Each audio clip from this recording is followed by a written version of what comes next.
नमस्कार, मैं हूं आशीष त्रिवेदी और आप देख रहे हैं संकल्प का यूट्यूब चैनल। संकल्प के यूट्यूब चैनल पर हमारा बेहद ही खास कार्यक्रम है संवाद। दोस्तों, आज हम बात करेंगे शहीद आजम भगत सिंह की। जी हाँ, क्रांतिकारी भगत सिंह, लड़ाकू भगत सिंह, पढ़ाकू भगत सिंह, उत्साह और ऊर्जा से लबरेज जिंदा दिल भगत सिंह, संपूर्ण मानव जात से प्रेम करने वाले प्रेमी भगत सिंह। वतन की आबरू का पास देखे कौन करता है, सुना है आज मक्तल में हमारा इम्तिहान होगा। इलाही वो भी दिन होगा जब अपना राज देखेंगे, जब अपनी ही जमी होगी और अपना आसमां होगा। इन्हीं सपनों को अपने अंदर जज्ब करते हुए 23 मार्च सन 1931 को हंसते हंसते फांसी के फंदे पर झूल गए भगत सिंह। आज हम उन्हें याद कर रहे हैं। 23 मार्च को उनका शहादत दिवस है। राजगुरु और सुखदेव के साथ उन्हें फांसी के फंदे पर झुला दिया गया। और शहीद आजम भगत सिंह के बहुत सारे विभिन्न पहलुओं पर, उनके हर आयाम पर बातचीत करने के लिए आज संवाद के हमारे विशेष मेहमान हैं रामजी तिवारी जी। आपका बहुत बहुत स्वागत है, अभिनंदन है। आप जानते हैं, आप कवि हैं, समीक्षक हैं और इतिहास के विद्यार्थी रहे हैं रामजी तिवारी जी। तो भगत सिंह को जब हम याद करते हैं तो आज भी जब याद करते हैं तो रोंगटे खड़े हो जाते हैं और एकदम रोमांच अंदर भर जाता है। वो नाम आते हैं भगत सिंह का। बिल्कुल। और शहादत दिवस पर हम उन्हें सलाम करते हैं और बातचीत की सिलसिला हम लोग शुरू करते हैं। जी बिल्कुल। और सबसे पहले जो मैं जानना चाहता हूं, आपसे सवाल लेना चाहता हूं कि वह कौन सी परिस्थिति थी जिसने भगत सिंह को भगत सिंह बना दिया और उनकी जीवन यात्रा किस तरीके से आगे बढ़ी? शुक्रिया साथियों। इस 23 मार्च को भगत सिंह की पुण्यतिथि है और लगभग 80 साल हो रहे हैं जी। वो हम लोग उसे मना रहे हैं और उन्हें याद कर रहे हैं। भगत सिंह 1907 में पैदा हुए थे, जो अविभाजित पंजाब था, जो आजकल पाकिस्तान का हिस्सा है, वहाँ पे वो पैदा हुए थे। और 1907 की आप परिस्थितियों को देखेंगे तो इतिहास में बहुत सारे परिवर्तन हो रहे थे, जो देश में भी हो रहे थे और विदेश में भी हो रहे थे। देश में अंग्रेजों ने ये देख लिया था कि भारतीय स्वतंत्रता आंदोलन जिस तरह से आगे बढ़ रहा था, उसमें वो सांप्रदायिक कार्ड खेलने के लिए उन्होंने बंगाल का विभाजन किया था 1905 में। और उसके बाद आप देखेंगे कि मार्लो मिंटो जो सुधार आया था 1909 में। फिर उसके बाद आप देखते हैं तो गांधी जी परिदृश्य पे आते हैं 1516 में। और इस बात को अंग्रेज भी समझते हैं कि अब कैसे इस चीज़ को हैंडल किया जाए, अपने शासन को कैसे बरकरार रखा जाए। तो उसमें एक बहुत बड़ी घटना होती है, दो घटनाएं होती हैं, बल्कि तीन घटनाएं कहें। पहली घटना तो ये होती है कि अंतर्राष्ट्रीय स्तर पे प्रथम विश्व युद्ध छिड़ जाता है 1914 में, जो 1918 तक चलता है। दूसरी घटना होती है कि उसी दौरान सोवियत संघ में समाजवादी क्रांति होती है और लेनिन के नेतृत्व में सत्ता वहां पे सर्वहारा के नेतृत्व में आती है। और तीसरी घटना जो भारत में होती है 1919 में जलियांवाला बाग हत्याकांड की घटना होती है, जिसमें लगभग 3000 से अधिक लोग मारे जाते हैं। निरपराध और बेगुनाह लोग जो है अंग्रेजी हुकूमत के द्वारा अमृतसर में मार दिए जाते हैं। तो ये जो तीन घटनाएं हो रही थी, भगत सिंह तब अभी युवा थे और मतलब वो बढ़ रहे थे। इन जलियांवाला बाग हत्याकांड को लेके और इन सब चीजों को और रूस की क्रांति को लेके उनके मन में, वो जो बालक भगत सिंह थे, ये सब सारी चीजें उनके जहन में थी।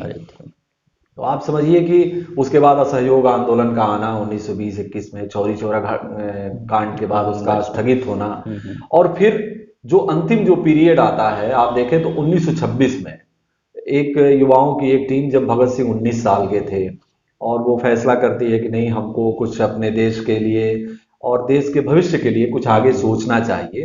तो वो लोग एक संगठन का निर्माण करते हैं, हिंदुस्तान रिपब्लिक एसोसिएशन करके, और बाद में फिर भगत सिंह उसमें सोशलिस्ट शब्द भी डालते हैं, हिंदुस्तान सोशलिस्ट रिपब्लिक एसोसिएशन करके। और उसी समय आप देखेंगे उसके तुरंत बाद 1927-28 में साइमन कमीशन भारत आता है, और जिसमें लाहौर में उसका विरोध करते हुए लाला लाजपत राय को लाठियां खानी पड़ती हैं और उसमें लाला जी की 10-12 दिन बाद डेथ हो जाती है, मृत्यु हो जाती है।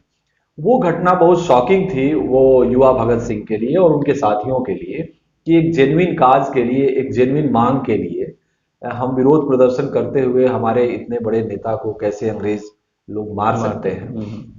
तो वो मुझे लगता है कि ये सारी परिस्थितियां थी जिसमें उस दौर के जो क्रांतिकारी लोग थे, भगत सिंह और उनके साथी थे, वो ग्रो हो रहे थे, बड़े हो रहे थे, और उनके सामने ये सारी परिस्थितियां थी जिसमें उन्होंने अपने तई एक कोशिश की उस पूरे आंदोलन को एक दिशा देने के लिए और उसमें भाग लिया। और इसी के साथ एक चीज़ और मैं जोड़ना चाहूँगा सवाल कि वो कौन से ऐतिहासिक क्षण थे जिसने भगत सिंह को भारतीय स्वतंत्रता आंदोलन के केंद्र में लाकर खड़ा कर दिया?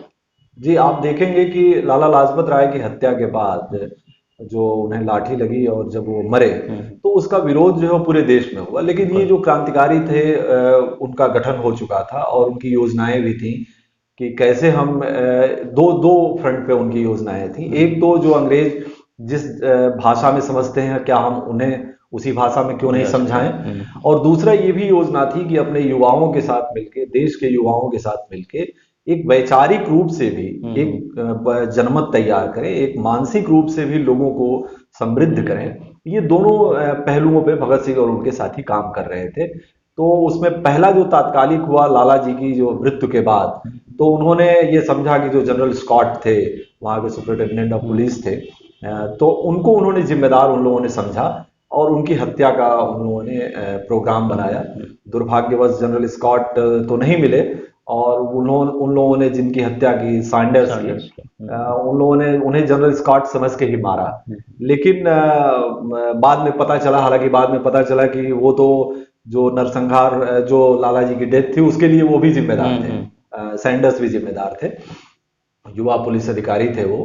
तो बाद में उनको भगत सिंह और राजगुरु ने उनको मारा। पहली गोली राजगुरु ने मारी थी और फिर उसके बाद भगत सिंह ने मारा, ये सुनिश्चित किया कि वो उनकी डेथ हो जाए। और चंद्रशेखर आजाद ने उसे कवर किया था और एक जो पुलिस वाला आ रहा था उसे उन्होंने मारा था उसको रोकने के लिए। तो ये जो घटना थी, और उसके बाद जो दूसरी घटना थी कि इसके बाद वो लोग फरारी हालत में रहे। ये 1928 की घटना है और 1929 में फिर उन लोगों को लगा कि ऐसे कब तक आदमी फरार हालत में रहेगा, और जो वैचारिक जो एक तरह से समझिए जो उनकी निर्मिति थी वो इससे सामने नहीं आ रही थी। तो उन्होंने असेंबली में जो वहां पे पब्लिक सेफ्टी बिल एक आ रहा था और जो एक ट्रेड डिस्प्यूट जो बिल था उसके खिलाफ उन लोगों ने असेंबली में वो लोग गए और उन्होंने अपने पर्चे भी फेंके, बम वहां पे फेंका और ऐसी जगह पे फेंका जिससे कोई घायल ना हो। और वो उनका ये कहना था कि हम जो सोए हुए लोग हैं, जो बहरे लोग हैं, बहरों को सुनाने उनको के लिए, जगाने के लिए, उनको सुनाने के लिए हमें ये आवाज बम की करनी पड़ती है।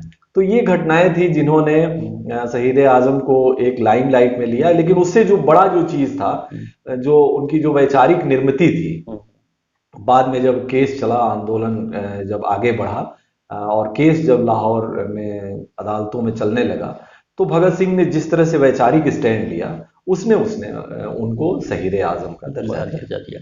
लेकिन आज भी हम जब भगत सिंह की बात आती है तो जहन में बहुत सारे लोगों के यही आता है कि उनकी जो क्रांति थी बम और पिस्तौल की क्रांति थी। उन्होंने बम और पिस्तौल को ही अपना साधन चुना इस देश की आज़ादी को लेकर के और हिंसा में ज़्यादा विश्वास करते थे। तो ये एक कॉन्सेप्ट उनके बारे में बन जाती है, आ जाता है सामने। तो ये किस रूप में हम देखते हैं उनको? आप एक बात समझिए, जब उन लोगों ने पर्चे वहां पे असेंबली में बम फेंका और फिर उसमें जो पर्चे भी फेंके उन्होंने, तो उन्होंने बहुत, वो मार्के की बात है जो पर्चे में लिखी थी, उन्होंने कहा था कि जो ह्यूमन लाइफ है उसकी वैल्यू हम समझते हैं।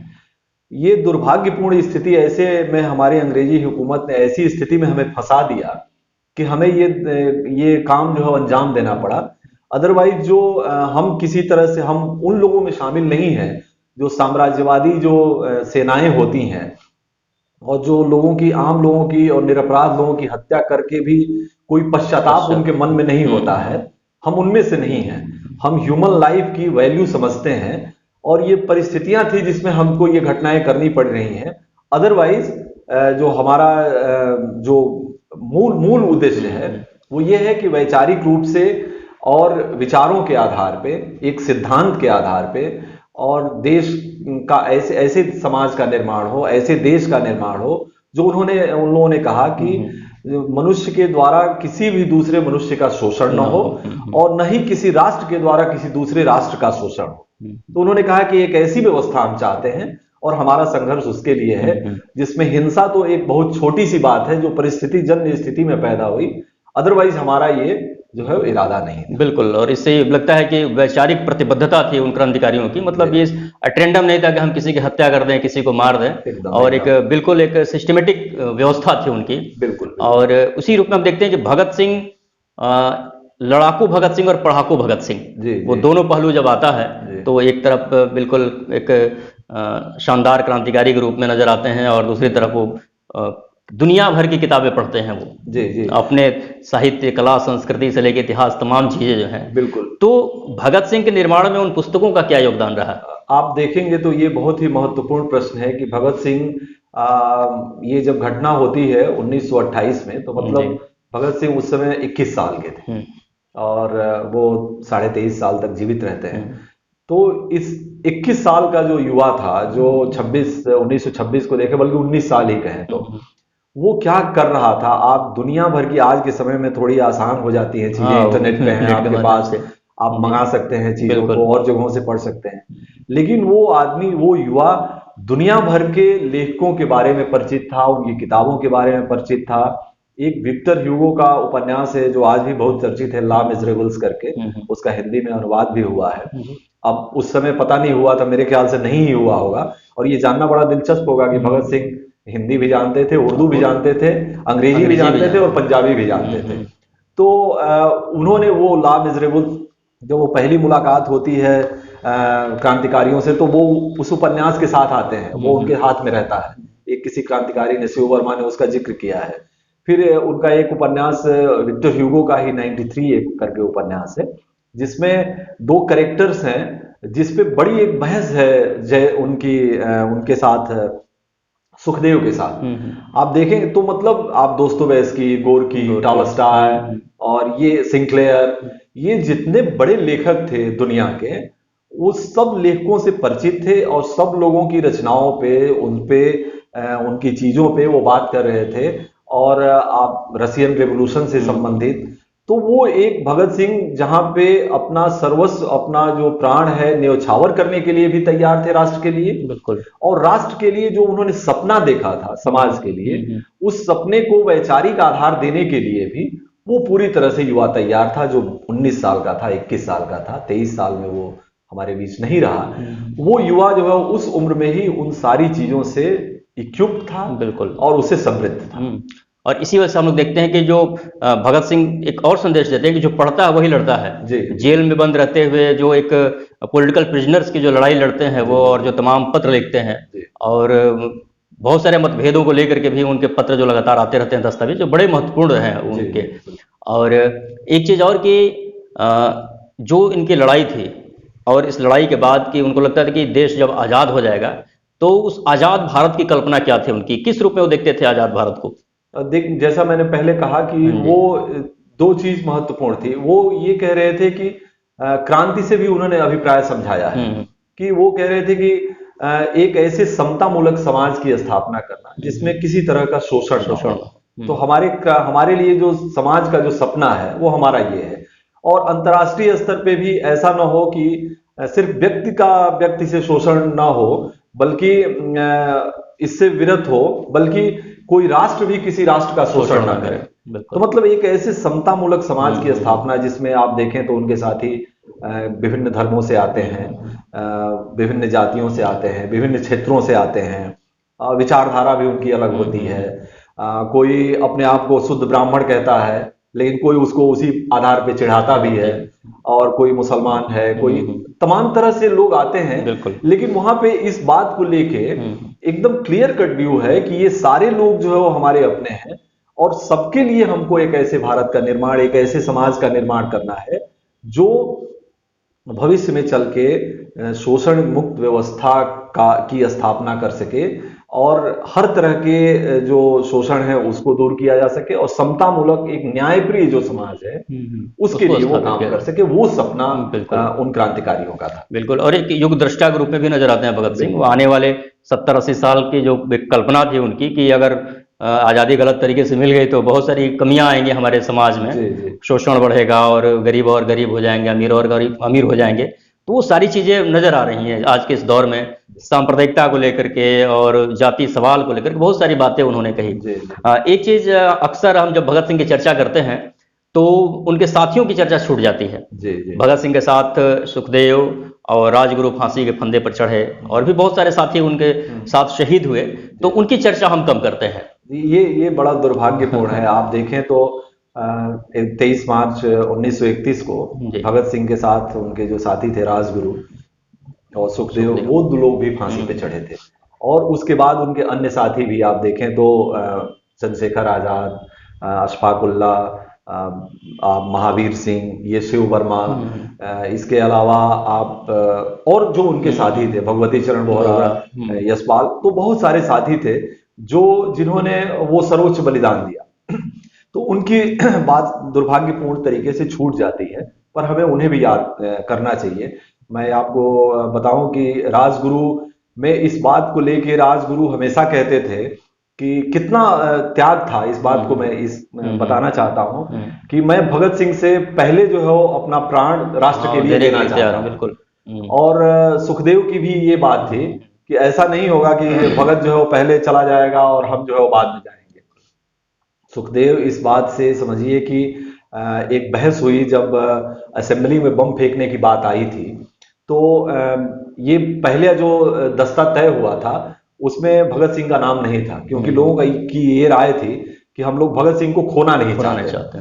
लेकिन जब सुखदेव आए और उन्होंने उनसे कुछ बड़ी हॉट टॉक हुई, वहां पे बातचीत हुई, तो फिर भगत सिंह ने स्पेशली बनाया। और फिर चंद्रशेखर आजाद ने भी कहा कि और लोगों ने भी कहा कि नहीं, भगत सिंह का वहां जाना जरूरी है, और इसलिए भी जरूरी है कि वो अंग्रेजी भी जानता है, और वहां पे जाके चूंकि हमको अपनी बात कहनी है, उस प्लेटफॉर्म को यूज करना है, तो इसलिए हम जो है हम ये महत्वपूर्ण तो है कि हम उसे खो देंगे, लेकिन हम ये काम हमको करना पड़ेगा। और इसलिए तो वो सुखदेव ने बल्कि एक बात कही थी कि भगत सिंह से कहिए कि वो मेरे लिए कुछ लिख के दे दें और मैं वो पूरा याद कर लूंगा अंग्रेजी में, और मैं भी वो सब चीज बोल दूंगा, तो मुझे आप उससे अलग नहीं करेंगे। लेकिन वो कमेटी ने तय किया कि नहीं, भगत सिंह और बटुकेश्वर दत्त ही जाएंगे। तो उन सारे साथियों को आप देखेंगे तो एक अजीब तरह के उनके भीतर जो है वो एक उत्साह था, एक मस्तमौलापन था, एक कि मतलब राष्ट्र के लिए बिल्कुल। और उनके ये भी मस्तमौलापन का आपने जिक्र किया, तो एक घटना का भी जिक्र मैं कर दूं कि एक उनके साथी थे राजा राम, उनके घर जब वो लोग जाते थे तो वो खाट पे लेटे हुए वो थे एक दिन, तो उन्होंने कहा कि अब तुम लोग आ गए हो तो तुम ये खाट तो अब खड़ी करनी पड़ेगी। तो उन लोगों ने कहा कि नहीं नहीं, तुम्हारी खाट है, खड़ी क्यों करोगे, तुम बीच में सो।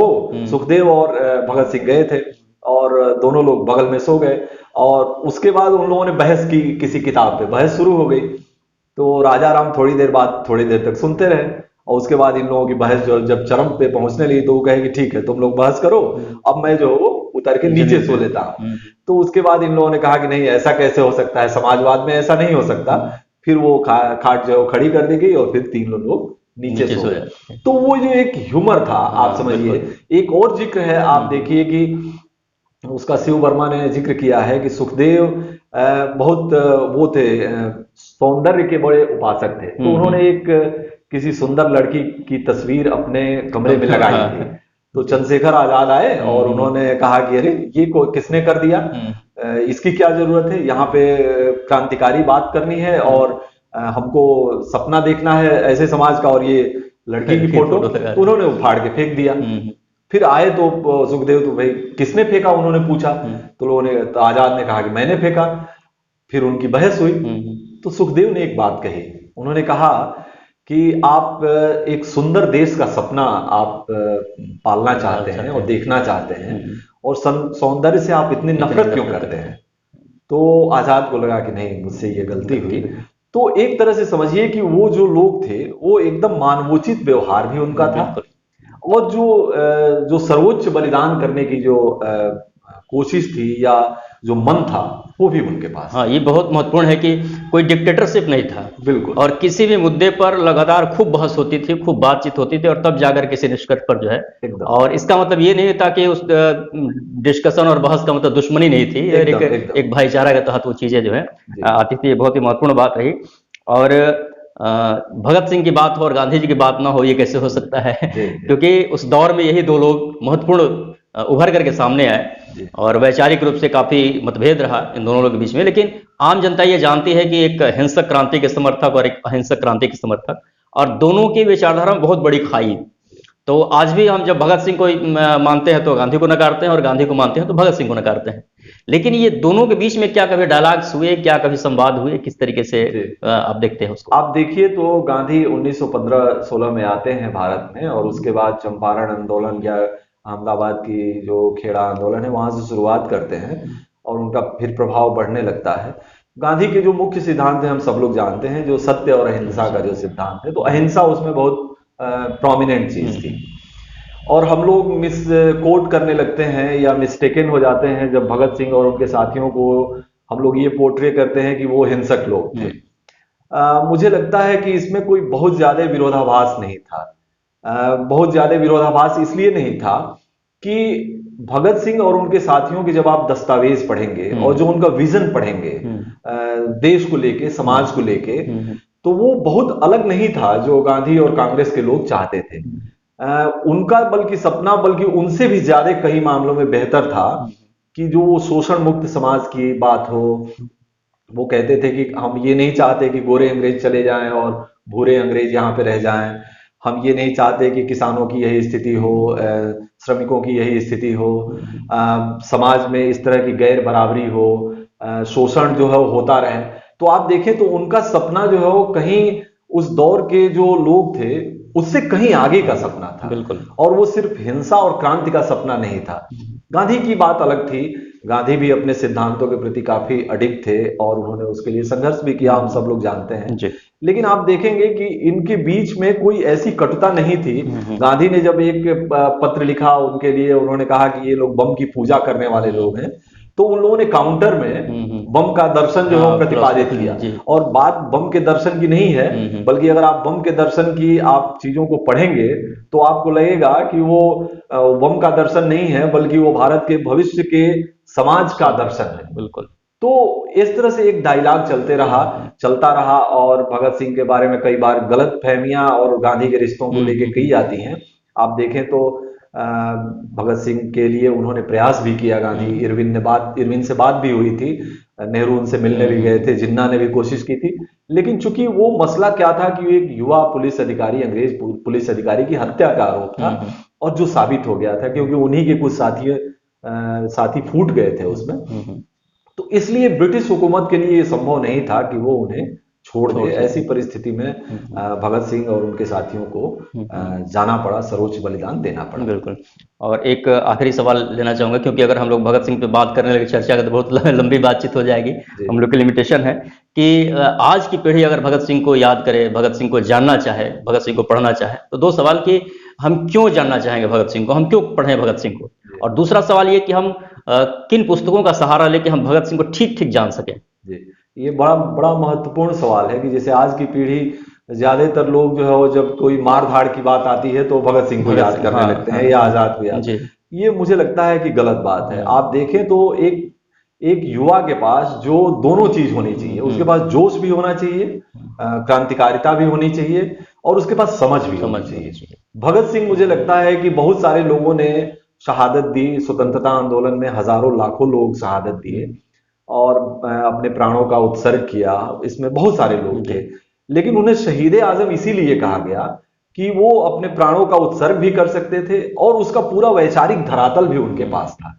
तो मुझे लगता है कि आज के युवा लोगों के लिए भी ये प्रेरणा की बात होगी कि एक युवा 19 साल का, एक 20 साल का, 21 साल का युवा कितना अपने समाज के बारे में और देश दुनिया के बारे में और जो तमाम तरह के सपने हैं, समाज के बेहतर बनाने के सपने हैं, उसके प्रति कितना जागरूक था, कितना चिंतित था, और उन सारी चीजों को लेके कैसे वो चलता था।